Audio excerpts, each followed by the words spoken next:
साथियों, आज पावन दिवस पर भगवान जगन्नाथ जी आज अपने राज सिंहासन पर विराजमान हो रहे हैं और 12 वर्ष बाद जो नए विग्रह बनते हैं वो नीम के वृक्ष के तने से आज विग्रह भी नए बन गए हैं। एक तरह से उनका आज नया जन्म हो रहा है।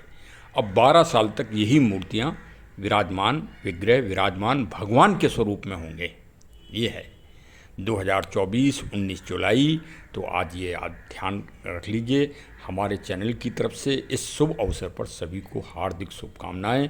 सभी का वर्ष बहुत ही उन्नतिमय और सफलतादायक हो।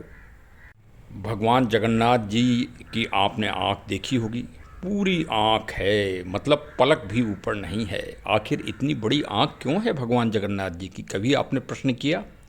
इसलिए कि सारी दुनिया समानता से समरूप दिखाई दे, कोई भिन्नता न दिखाई दे। जैसे भारत में जातिवाद, वर्णवाद आदि के जो आरोप लगते हैं, भगवान की नज़र में वो सब निराधार हैं। भगवान के सामने न कोई जाति है, न कोई संप्रदाय है, न कोई पंथ है, सिर्फ एक ही है, सिर्फ ईश्वर। ईश्वर की वंदना, ईश्वर की पूजा, ईश्वर की प्राप्ति। और साथ में एक और मोटिवेशन है कि हे मानो, आंखें फाड़ के इस पृथ्वी को देखते रहिए, प्रकृति को। कहीं कोई जीव आपके पैरों से दब न जाए, कहीं कोई जीव मर न जाए, कहीं आपको ये पाप ना लग जाए। ये भी प्रेरणा, मोटिवेशन देते हैं। और धन संपदा तो आप देख ही रहे हो, खजाना कितने आतताइयों ने लूटा भगवान जगन्नाथ जी के परिसर को, लेकिन फिर भी अकूत संपत्ति रह गई। कहीं ध्यान रखिए, कहीं ऐसा ना हो कि सिकंदर की आत्मा फिर मकदूनिया से चल दे। इस बात का भारतीयों ध्यान रखिएगा। हाँ, 329 में पहला आक्रमण हुआ था ईसा के पूर्व। किसके लिए? धन संपदा लूटने के लिए। भारत में जितने भी आक्रमण हुए वो सब लुटेरे थे और सब धन लूटने के लिए आए थे। फिर भी धन तो भारत में वैसा ही कि वैसा है। टैंक के टैंक भर के जा गए निकले, जिनमें आप एक कोहिनूर की बात कर रहे हो भाई, वो अंग्रेज उठा ले गए, चोरी से ले गए, हड़प ले गए। अरे वहाँ तो उतने जाने कितने हीरे और जाने कितने माणिक्य उससे बड़े बड़े रखे हुए हैं, जो हमारे भक्तों ने भगवान को अर्पित किए हैं। ये है संपदा। और इस पे तो भाई बहुत बड़ा शोध होना चाहिए कि आखिर इतनी संपत्ति भगवान जगन्नाथ जी बचा के कैसे रखे थे। ये तो बहुत गंभीर विषय है और बड़ा शोध और रिसर्च का विषय है। आज का ब्लॉग पूरा जरूर बस सुनिए। प्रकृति के जागरण के लिए समर्पित है ये ब्लॉग। चलिए साहब सुनते हैं। साथियों नमस्कार, जय जगन्नाथ। साथियों, आपको मालूम होगा कि भगवान जगन्नाथ जी भ्रमण कराए हैं और पूरी तरह स्वस्थ हो गए हैं, और आपने उनका खजाना भी देख लिया है, धन संपदा। लेकिन प्रकृति संपदा को आप कब समझेंगे? उनकी जो अद्भुत प्रकृति के संरक्षण की संपदा है, उस संपदा को दुनिया कब समझेगी? खजाना तो सबको दिखाई दे रहा है। हाँ, एक और चमत्कार है, और ये कि इतना खजाना लुटेरों से बच कैसे गया। ये इस पे तो पूरी दुनिया में शोध होना चाहिए, रिसर्च होना चाहिए। विशेषकर ये बड़े बड़े जो विश्वविद्यालय हैं, कि इतने सारी लूटों के बाद, इतने सारे आक्रमणों के बाद इतनी धन संपदा कैसे बची रह गई जगन्नाथ जी में। वास्तव में प्रकृति संरक्षण व संवर्धन के साथ भगवान जगन्नाथ जी ये भी शिक्षा मानवों को देते हैं कि अपने अपने घर में थोड़ी थोड़ी संपत्ति जरूर संरक्षित करके रखो। चाहे कोई भी लुटेरा पहले आया हो भूतकाल में या भविष्य में आएगा, ये बात पक्की है। अगर जो स्थिति चल रही हैं तो ऐसी जगह छिपा के रखो जैसे जगन्नाथ जी ने रखी। ये भी एक बहुत बड़ा मोटिवेशन है। और एक और तहलका है जगन्नाथ जी का कि अभी 13 तारीख को अमेरिका में जो प्रत्याशी है राष्ट्रपति के, श्री डोनाल्ड ट्रंप साहब, उनके ऊपर प्राणघातक हमला हुआ है। तो वहाँ भी एक हाथ जो है चमत्कारिक रूप से पहुँचा है और ट्रंप बच गए। तो ये सारे रहस्य हैं जगन्नाथ जी के। लेकिन आज तो चर्चा होगी प्रकृति संरक्षण व संवर्धन की, क्योंकि हमारा चैनल तो प्रकृति संरक्षण व संवर्धन के लिए उसी तरह समर्पित है जिस तरह से भगवान जगन्नाथ जी, और उनके इस स्वरूप को, इनके इस मोटिवेशन को, उनकी इस प्रेरणा को पूरी दुनिया के जन जन लोगों को समझना होगा।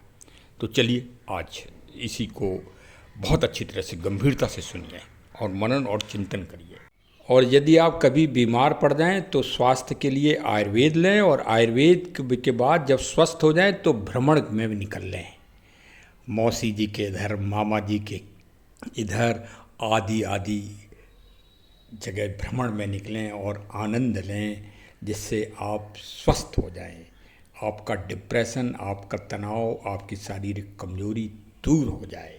ये है अद्भुत मोटिवेशन प्रभु जगन्नाथ जी का, जो जग के नाथ हैं। आइए आज आपको कुछ हम प्रकृति और नेचर के कंद और जो सीजनल चीज़ें हैं उनके बारे में जानकारी भी देते हैं इस ब्लॉग में, और साथ में जगन्नाथ जी की महिमा भी बताते हैं। सुनिए पूरा ब्लॉग अवश्य।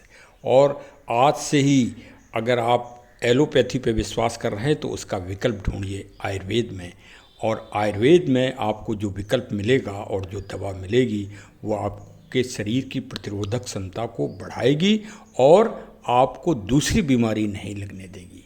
हाँ, ये भी बात पक्की है। तो चलिए सब ब्लॉग को आज सुनिए, और कुछ जड़ी बूटियों को प्रैक्टिकल रूप से हम आपको दिखा रहे हैं।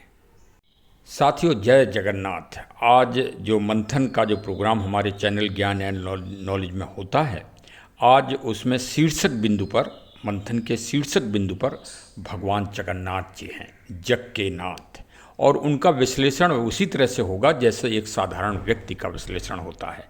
आप सुन के मंत्रमुग्ध हो जाएंगे और आपको असीम आनंद और ज्ञान की भी प्राप्ति होगी। और उस तरह से नहीं जैसे राष्ट्रीय चैनलों में आप देख रहे हैं रथ यात्रा निकल रही है, भारी भीड़ का हजूम दिखाया जा रहा है। नहीं, वो तो आनंद है, वो रस है भगवान का। लेकिन भगवान को, जगन्नाथ जी को आज दुनिया, पूरी दुनिया को समझना होगा, एक एक नागरिक को समझना होगा कि आखिर भगवान जगन्नाथ जी हमको क्या मोटिवेशन और क्या प्रेरणा पूरी दुनिया को दे रहे हैं। उस मोटिवेशन और उस प्रेरणा का हमको आज विवेचन और विश्लेषण करना होगा कि वास्तव में मोटिवेशन क्या है उनका, कि क्यों इस कलयुग में भगवान कृष्ण जगन्नाथ जी के रूप में इस जगन्नाथपुरी में विराजमान है। इस बात पर मंथन होगा। इस मंथन को जरूर सुनिए और मिलने जुलने वालों को फॉरवर्ड भी करिए। तो आप समझिए कि आप ईश्वर सेवा भी करेंगे, साथ में प्रकृति, पर्यावरण व जलवायु की भी सेवा करेंगे। मैं आज आपसे ये एक प्रश्न कर रहा हूँ कि इस दुनिया में सबसे विकराल, सबसे भयावह, सबसे त्रासदीपूर्ण समस्या क्या है? तो हो सकता है कि आप कहो कि एटम बम है, आप कहो कि जो मिसाइल्स हैं वो हैं, आप ये कहो कि तानाशाह शासक हैं। नहीं, वो सब तो एक छोटे से अंश हैं। ऐसे जाने कितने इस दुनिया में होते आए हैं और होते रहेंगे, मरते रहेंगे, जिंदा होते रहेंगे। ताना आना साय क्या हैं? साधारण व्यक्ति हैं। कभी कभी आदमी को दिमाग फिर जाता है तो तानाशाह बन जाता है, इससे ज़्यादा और कुछ नहीं है। लेकिन असली जो समस्या है पूरी दुनिया के सामने, जिसका हल सिर्फ एक ही देव में है, वो है श्री जगन्नाथ जी। सबसे बड़ी समस्या जो आ रही है वो इन्वायरमेंट की आ रही है, क्लाइमेट चेंजिंग की आ रही है, जलवायु परिवर्तन की आ रही है। बड़ी विकराल समस्या आ रही है और संयुक्त राष्ट्र संघ और पूरे दुनिया के राष्ट्राध्यक्ष और प्रधानमंत्री रात दिन इसमें मंथन कर रहे हैं, लेकिन कोई हल किसी को नज़र नहीं आ रहा है। सारे वैज्ञानिक लगे हैं लेकिन कोई हल नहीं ढूंढ पा रहा है। क्यों? क्योंकि तापमान दुनिया का बढ़ता चला जा रहा है, तापमान घटने का नाम नहीं ले रहा है। वो ग्लेशियर पिघलते जा रहे हैं, समुद्र का पानी बढ़ता जा रहा है, आदि आदि। जलवायु परिवर्तन का कहर चारों तरफ हो रहा है। वो मरुस्थल बढ़ते जा रहे हैं, दुनिया में रेगिस्तान बढ़ते जा रहे हैं। आपको बताया नहीं जाता, वो मीठी झीलें आज रेगिस्तान और मरुस्थल में बदल गई। जनसंख्या विस्फोट हो रहा है, पूरी दुनिया में त्राहे त्राहे मची है। जनसंख्या इतनी बढ़ती जा रही है कि जंगल समाप्त होते जा रहे हैं। जंगल समाप्त हो रहे हैं तो ऑक्सीजन का भंडार समाप्त होता जा रहा है। प्राणवायु समाप्त हो रही है तो आदमी जीवों का भी प्राण समाप्त हो रहे हैं। जो ऑक्सीजन ज़्यादा लेते हैं, धीरे धीरे ये स्थिति मानवों के पास भी आ जाएगी और इस पर कोई हल नहीं। इसका हल का मोटिवेशन और प्रेरणा अगर कोई दुनिया में दे रहा है, कोई देव आज इस कलयुग में, आज वर्तमान समय में प्रासंगिकता आप देखिए तो प्रभु श्री जगन्नाथ जी जग के नाथ दे रहे हैं।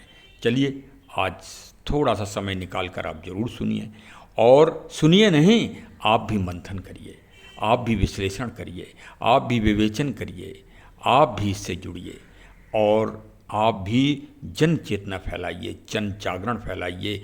आज एक एक आदमी को जागरूक होना पड़ेगा, तब आप इस दुनिया की भयावह क्लाइमेट चेंजिंग की समस्या से, जो ग्लेशियर प्रॉब्लम्स आई है, ग्लोबल वार्मिंग की जो समस्या चल रही है दुनिया में, आप उससे लड़ पाएंगे। और वही भगवान बता रहे हैं, वही भगवान प्रेरणा दे रहे हैं, लेकिन हम लोग सिर्फ रथ निकल रहे हैं भगवान के, जय जयकार हो रही है, इसी में इससे आगे बढ़ ही नहीं रहे हैं। उनकी असली मोटिवेशन को हम जान ही नहीं रहे हैं और न दुनिया में हम फैला पा रहे हैं कि हमारे ईश्वर इतनी बड़ी प्रेरणा दे रहे हैं मानव जगत को। इस बात को हम नज़रअंदाज कर रहे हैं।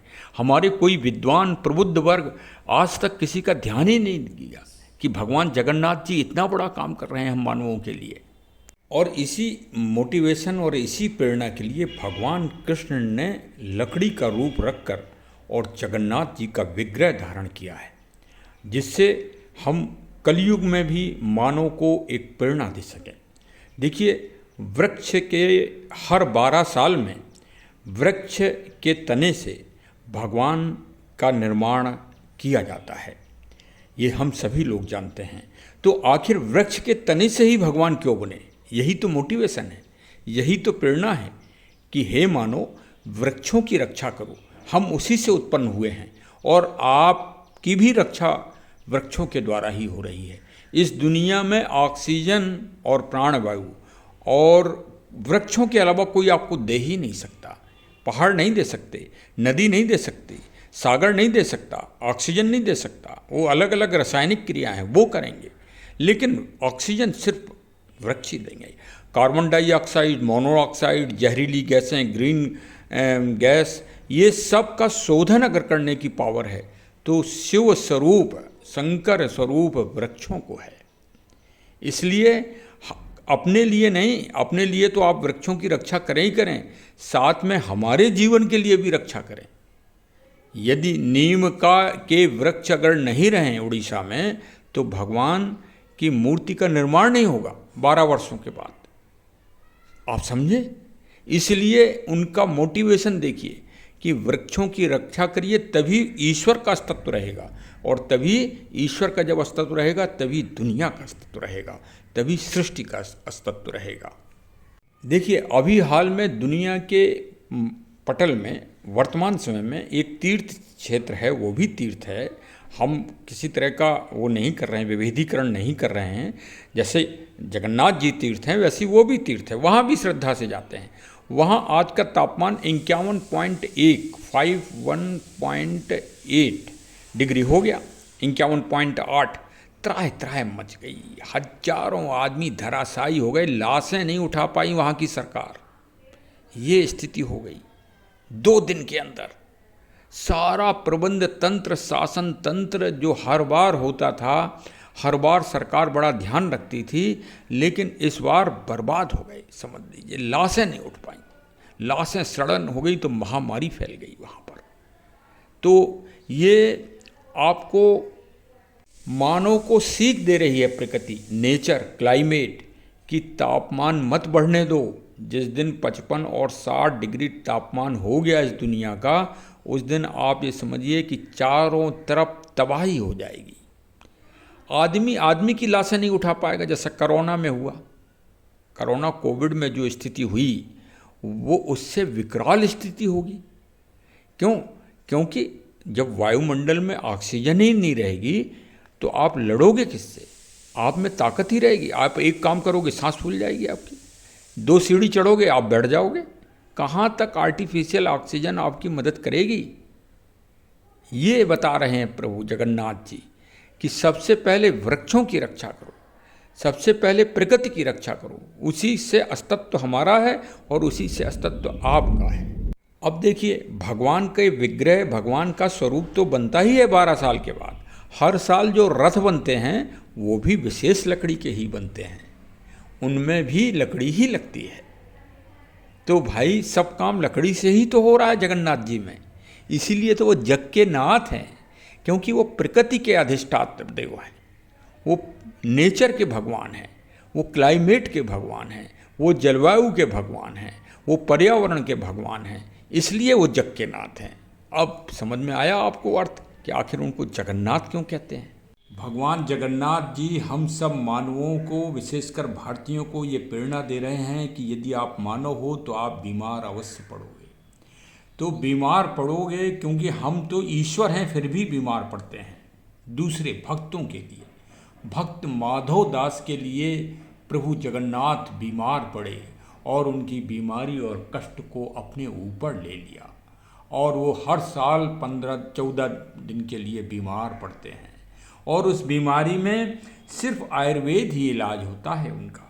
कई जड़ी बूटियाँ तो ऐसी हैं कि जो दुर्लभ हो गई हैं, जैसे 10 मूली, सालापर्णी, कृष्णपर्णी, लवे, कोली, तिगोखरा, फड़फड़ा, बृहति, अकराती, गमहरी, और भगवान को दलिया, खिचड़ी और मतलब काढ़ा ही दिया जाता है इन 14 दिनों में, और वो एकांत में वास करते हैं, जिस तरह से कोरोना में आपने एकांत वास किया, क्योंकि ये संक्रमण है, संक्रमण रोग होता है ये। इसमें खांसी आए, जुखाम हो जाए, पेचिस पड़ने लगे, पेट खराब हो जाए, तो संक्रमण से बचाने के लिए वो अपनी जनता को और अपने भक्तों को एकांत में वास करते हैं। जगन्नाथ जी के 14 दिन के लिए पट भी बंद कर दिए जाते हैं। आपको ये भी बता दें कि वर्तमान सरकार, जो उड़ीसा में वर्तमान नई सरकार बनी है, इसने कई सालों से बंद जो चारों तरफ के गेट थे वो खुलवा दिए हैं जनता के सुविधा के लिए। पहले जो गवर्नमेंटें थीं, सरकारें थीं, उनकी इस तरह की नीति थी कि वहाँ मतलब अव्यवस्था बनी रहे, ऐसा था। लेकिन नई सरकार ने वहाँ पर सुनिश्चित रूप से प्लानिंग करके और विकास का कार्य भी चालू हो गया है। देखिए, जब विकास के कार्य की बात हम कर रहे हैं तो जगन्नाथ जी में भी 17 बार आक्रमण हुए, आक्रमणकारियों के, जिस तरह से सोमनाथ में हुए थे उसी तरह से हुए। और लेकिन यहाँ पर हमारे क्षत्रिय राजपूत जयपुर राजघराने के राजा मान सिंह जी, जो उस समय जिन्होंने कई गोविंद मंदिर मथुरा में बनवाया, वो उनको बंगाल का सूबेदार नियुक्त किया गया था उस समय। तब उन्होंने बिहार में रोहतास का दुर्ग बनवाया था, और दुर्ग बनवाने के बाद वहाँ के जो स्थानीय राजा थे श्री रामचंद्र जी, जिनका वंश आज भी यहाँ पर प्रबंधन देखता है जगन्नाथ जी मंदिर का, तो उनके आधार पर फिर वहाँ सुरक्षा व्यवस्था की थी, और वहाँ पर अफ़गानियों का आक्रमण हुआ था, तो अफ़गानियों को मुंह तोड़ जवाब दिया गया था, और तब से और जगन्नाथ मंदिर जी का जीर्णोद्धार करवाया था। देखिए, सब वहाँ जो भी काम होता है वो प्रकृति प्रदत्त काम है। आज जो रथ यात्रा हो रही है वो भी नीम और हंसी वृक्ष जो सुरक्षित किए जाते हैं भगवान की सेवा के लिए। इसीलिए भगवान बार बार ज्ञान दे रहे हैं कि आयुर्वेद को बचाओ, आयुर्वेद को समझो, वृक्षों को बचाओ, और तभी ये प्रकृति बचेगी, तभी ये दुनिया बचेगी। आज दुनिया में सबसे बड़ी समस्या अगर कोई आ रही है तो जलवायु, क्लाइमेट चेंजिंग की आ रही है, जिसका कोई विकल्प नहीं दिखाई दे रहा है। भगवान जग के नाथ हैं, वो बता रहे हैं कि ये जग तभी सुरक्षित रहेगा जब प्रकृति, पर्यावरण और नेचर की आप रक्षा करेंगे। हाँ, उसके बगैर ये प्रकृति में ना तो सुंदरता दिखाई देगी और ना ये सृष्टि के उत्तम चीज़ें आपको दिखाई देंगी, और एक एक जीव धीरे धीरे धीरे धीरे खिसकता जाएगा इस दुनिया से, एक दिन मानव का भी नंबर आ जाएगा। इसीलिए भगवान लकड़ी के ही बनते हैं। जो भगवान जगन्नाथ जी हैं, जो विग्रह हैं, बलराम जी, सुभद्रा जी, भाई बहन का ऐसा प्यारा मंदिर, ऐसा पावन स्थान, पुरुषोत्तम क्षेत्र है। हर क्षेत्र बटे हुए हैं इस भारत में। यदि आप आध्यात्मिक रूप से घुसेंगे तब आपको मालूम पड़ेगा। जैसे वो द्वारकाधीश और जो मतलब सोमनाथ जी हैं, वो प्रभात क्षेत्र कहलाता है, प्रभात क्षेत्र। और ये उड़ीसा का जो क्षेत्र है, ये पुरुषोत्तम क्षेत्र कहलाता है। भगवान कृष्ण विष्णु के अवतारी हैं। राम, कृष्ण, विष्णु और ब्रह्म, ये सब एक ही हैं। और भगवान ने गीता में कहा है, क्या कहा है कि पीपल का वृक्ष भी मैं ही हूँ और एकादशी भी मैं ही हूँ। और एकादशी के बारे में आपको एक खूबी मालूम है? एकादशी में चावल नहीं खाए जाते हैं, एकादशी में व्रत रहा जाता है। लेकिन जगन्नाथ जी में एकादशी जी को उल्टा टांग दिया गया है, भगवान ने टांग दिया है। क्यों? क्योंकि एक भक्त का उपहास उड़ाया था एकादशी जी ने, इसलिए एकादशी जी को दंडित कर दिया गया है। और जगन्नाथ जी में चावल भी खाए जाते हैं। और रसोई के बारे में तो आपको मालूम है, जग प्रसिद्ध है। जब कुकर का आविष्कार नहीं हुआ, कुकर दुनिया जानती नहीं थी, तब भी वहाँ पर उसी सिस्टम से खाना बनता था, भोजन प्रसाद बनता था भगवान का। 56 प्रकार के व्यंजन बनते हैं। बस 14 दिन बीमार रहे जब भगवान रहते हैं, तब रसोईया भी बंद हो जाती है, रसोई बंद हो जाती है, भोजनालय बंद हो जाता है। सिर्फ काढ़ा और जो हमने चीज़ें बताई हैं वही। तो आप भी भारतीयों आयुर्वेद को अपनाइए, आयुर्वेद को पूरे विश्व में फैलाइए। यही आपका कर्तव्य है, यही जगन्नाथ जी की सेवा है, यही जग सेवा है। और वृक्षों को लगाइए, विशेषकर नीम के वृक्ष को बिल्कुल लगा ही लीजिए अपने घर के सामने। हाँ, नीम, आम, ये कदम्ब, इन वृक्षों को लगाइए जो भगवान को अति प्रिय है। केला और तुलसी तो आंगन में लगाना है। हाँ, तुलसी से तो भगवान, तुलसी सजीवनी बूटी है भाई। हाँ, सजीवनी। जिस घर में, अरे जहाँ तुलसी लगी होती है वहाँ भगवान के अंश। अब विभीषण, लंका में विभीषण जी के इधर तुलसी लगी थी। नव तुलसी का वृंदते देख हरस कपिराय। हनुमान जी सबसे पहले वहीं पहुँचे। और लंका में भी तुलसी के माध्यम से प्रभु राम जी पहुंच गए थे। तो चलिए भाई, आज अब बहुत बड़ा ज्ञान हो गया, इतना ज्ञान बहुत है। फिर ज़्यादा हो जाएगा तो फिर भगवान की तरह हाजमा बिगड़ जाएगा, जगन्नाथ जी की तरह। फिर आज से ही आयुर्वेद लेना चालू करना पड़ेगा।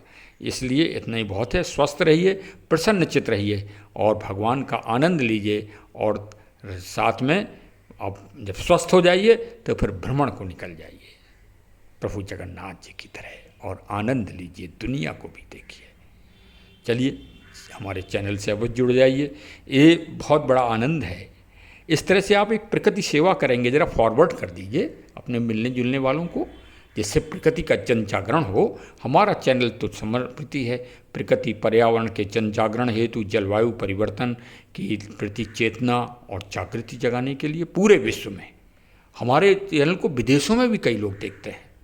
हाँ, प्रतिक्रिया देते हैं। उनकी भाषा भी समझ में नहीं आती, किस लैंग्वेज में वो लिख देते हैं कमेंट, लेकिन देखते हैं भाई। तो चलिए, आप भी पहुंचाइए दूर दूर तक हमारे इस जागरण को। आप भी सहयोगी बनिए, अंशधारक बनिए। और अगर आपको कुछ हमारी मदद करना है, मदद भी करिए। हाँ, मदद भी आप कर सकते हैं। चलिए साहब, बहुत बहुत धन्यवाद। जय हिंद, जय हिंद, जय हिंद। आप मदद करेंगे तो उनको हम वृक्षों और पेड़ पौधों के रूप में परिकल्पित कर देंगे। हाँ, आपके नाम से भी वृक्ष लगा देंगे। और क्या, आप कदम से कदम बढ़ा के चलिए हमारे चैनल के साथ। चलिए साहब, बहुत बहुत धन्यवाद। जय जगन्नाथ जी की जय हो। जगन्नाथ।